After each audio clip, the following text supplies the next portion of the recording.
इस शख्स ने हजरे अस्वद को छूते ही ऐसी क्या हरकत की कि वहीं जान निकल गई।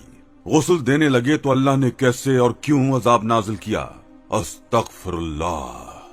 अस्सलामु अलैकुम नाजरीन। कुछ वाकयात इंसान की जिंदगी में ऐसे गुजरते हैं कि जब भी वो याद आए इंसान को नए सिरे से उसी अजियत में मुब्तला कर देते हैं। इस वाकये को भी बहुत साल बीत चुके हैं, लेकिन आज भी जब ये वाकया मुझे याद आता है तो मुझ पर एक बदहवासी सी छाने लगती है। मेरा तनफ्फुस बुरी तरह से बिगड़ने लगता है। मेरी आंखों के सामने इस शख्स का हशर किसी खौफनाक मंजर की तरह से गुजरता है तो मेरी रूह कांप जाती है। मेरे रोंगटे खड़े हो जाते हैं।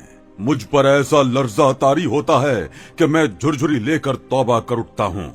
आज जो वाकया मैं आपको बताने वाला हूँ, शायद उसे सुनकर आपको भी अपनी समात पर यकीन न आए कि कैसे एक शख्स ने हजरे अस्वद को छूते ही ऐसी कौन सी हरकत की कि वहीं गिर के मर गया, और जब उसे गुस्ल दिया गया तो उसके गुनाह का कौन सा दर्दनाक अजाब उस पर शुरू हो चुका था।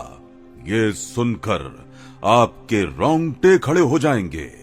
इससे पहले कि हम वीडियो को आगे बढ़ाएं, अगर आप नए हैं तो हमारे चैनल को सब्सक्राइब कर लें, बेल आइकॉन को क्लिक करें ताकि हमारी नई आने वाली वीडियो आप तक पहुंच सके। जी तो दोस्तों, ये वाकया है शोरकोट गांव के एक रिहायशी जमशेद नामी शख्स का, जिससे मेरी पहली मुलाकात सऊदी अरब में खाना काबा में उम्रे के दौरान हुई थी। मैं पहली बार उम्रे के फरीजे को निभाने यहाँ आया था। पहली बार जब मैंने खाना खुदा काबा की जानिब नजर उठाकर देखा तो दिल बेख्तियार सा हो गया। मेरी आंखों से आंसू जारी हो चुके थे। पहली बार काबा शरीफ के गिलाफ को छुआ तो ऐसी रिक्कत तारी हुई कि फिर ना तो मेरे दिल पर मेरा इख्तियार रहा, ना अपने बहते आंसुओं पर। मैं हिचकियों से रो रहा था। एक पल तो ये लगा कि इस वक्त काबतुल्लाह में सिर्फ मैं ही मौजूद हूँ और बारगाहे इलाही में रोते हुए अपने गुनाहों की माफी मांग रहा हूँ। लेकिन वहाँ मौजूद हर शख्स की हालत मुझसे जुदा न थी। ना ही हमें अपने घर का होश था, न ही दुनियावी किसी और चीज की फिक्र। जैसे जैसे आंसू बह रहे थे, लगता था रूह तक मुअत्तर हो रही हो। उम्रे के इरादे से जब मैंने हजरे अस्वद का बोसा लिया, मुझ पर रिक्कत सी तारी होने लगी थी। हजरे अस्वद के मुतालिक सुनी अहादीस और फजीलत मेरे जहन के पर्दे में आते ही मेरी मोहब्बत और अकीदत में और भी इजाफा हुआ। मैंने एक बार अपने मोहल्ले के इमाम साहब को ये कहते सुना था कि नबी अकरम सल्लल्लाहु अलैहि वसल्लम ने इरशाद फरमाया, इस हजरे अस्वद को अपने अमल खैर का गवाह बनाओ, क्योंकि कयामत के दिन ये सिफारिशी बनकर अल्लाह के दरबार में अपने इस्तिलाम करने वालों के लिए सिफारिश करेगा। इसकी एक जबान और दो होंठ होंगे। पैगंबर अलैहिस्सलाम से हजरे अस्वद का बोसा देते वक्त रिक्कत व अश्कबारी भी साबित है। नीज आप सल्लल्लाहु अलैहि वसल्लम ने इसके इस्तिलाम को गोया कि अल्लाह ताला से मुसाफा करना करार दिया है। आप सल्लल्लाहु अलैहि वसल्लम का इरशाद है, जो शख्स हजरे अस्वद को हाथ लगाए तो गोया वो अल्लाह ताला से मुसाफा कर रहा है। जब ये बात दिल में आई तो आंखों से मोहब्बत इलाही में आंसू जारी हो गए थे। लेकिन ये कैफियत ज्यादा देर तक जारी नहीं रह पाई, क्योंकि मुझे अपने पीछे से एक जोरदार धक्का लगा था। मैं चौंक सा गया। फिर मुझे ख्याल आया कि हर शख्स ही इसी लुत्फ को हासिल करने के लिए बेचैन सा है, इसलिए सबको मौका मिलना चाहिए। मैं पीछे हट गया, लेकिन जो शख्स मेरे पीछे खड़ा था वो गहरी सांवली रंगत का मालिक था। उसकी आंखें सुर्ख सी थीं। मैं पीछे हटा तो वो शख्स हजरे अस्वद के करीब हो गया। इस वक्त रश इस कदर बढ़ चुका था कि मेरा वहां से निकलना मुश्किल सा हो रहा था। लेकिन जो कुछ फिर उस शख्स के साथ हुआ, उसे देखकर तो वहां खड़े तमाम लोग सांस लेना ही भूल गए। जैसे ही वो शख्स हजरे अस्वद को बोसा देने के इरादे से आगे बढ़ा, जो कलिमात उस वक्त उसने अपनी जबान से बाआवाज़ बुलंद अदा किए, उन्हें सुनकर वहां मौजूद हर शख्स का दिल दहल के रह गया था। देखते ही देखते इस शख्स की हालत बिगड़ने लगी थी। इसके अंदर से किसी गधे जैसी आवाज निकल रही थी। इस शख्स के हाथ पांव टेढ़े होने लगे थे। वो शख्स तो अभी हजरे अस्वद को छू भी नहीं पाया था। देखते ही देखते वो शख्स जमीन बोस होता चला गया। जमीन पर वो शख्स लेटते ही वही कलिमात बके जा रहा था जो सुनने वाले को इश्तियाल में मुब्तला कर दें। लेकिन इसकी हालत देखकर सभी पीछे हट गए थे। इसका मुंह और हाथ पांव टेढ़े हो रहे थे। वो यूं तड़पने लगा जैसे बिना पानी मछली तड़पती है। देखते ही देखते इसकी चीखों की आवाजें मुख्तलिफ जानवरों में बदलने लगी थीं। वो यूं ही तड़पते हुए मर गया। मैंने पहली बार ऐसी मौत अपने सामने देखी थी। इस शख्स के साथ और कोई भी नहीं आया था, इसलिए उसे वहीं गुस्ल देकर वहीं दफनाने का इंतजाम किया गया।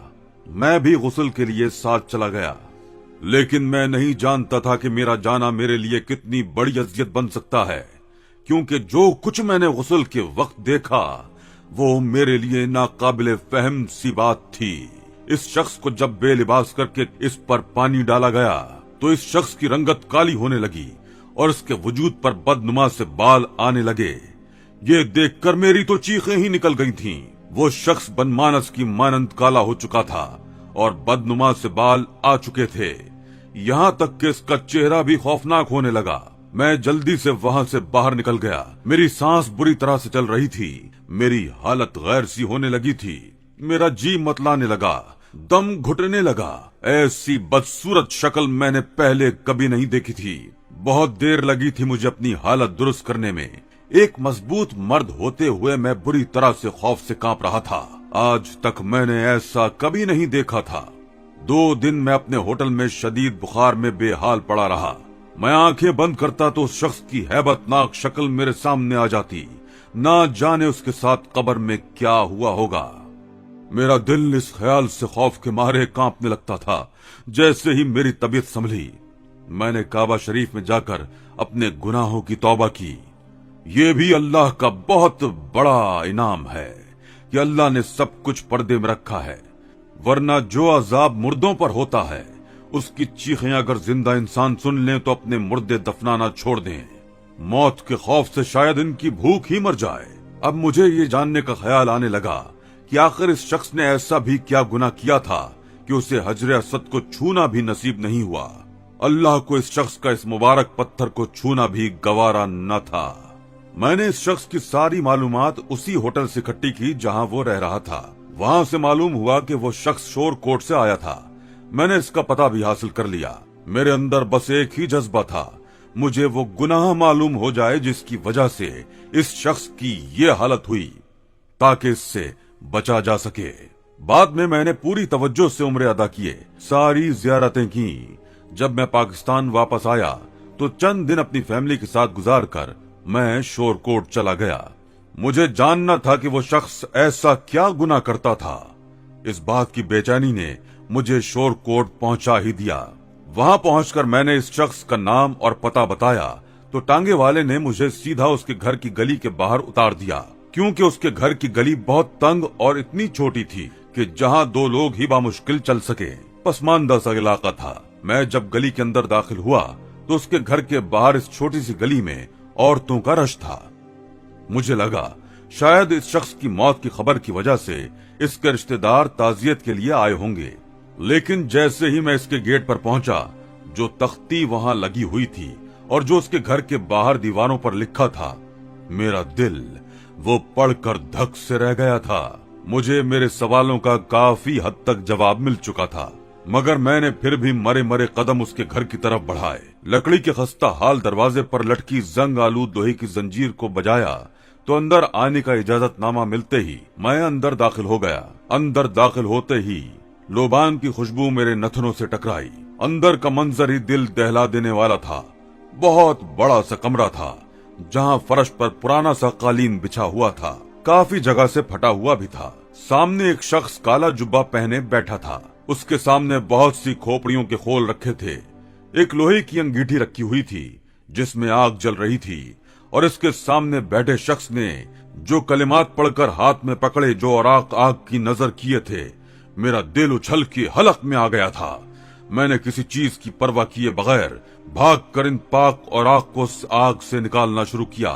इसकी वजह से आग मेरे हाथों को जला रही थी, लेकिन मुझे परवाह नहीं थी, क्योंकि वो कलाम पाक के औराक थे और मैं कभी भी इनकी ऐसी बेहुरमती बर्दाश्त नहीं कर सकता था।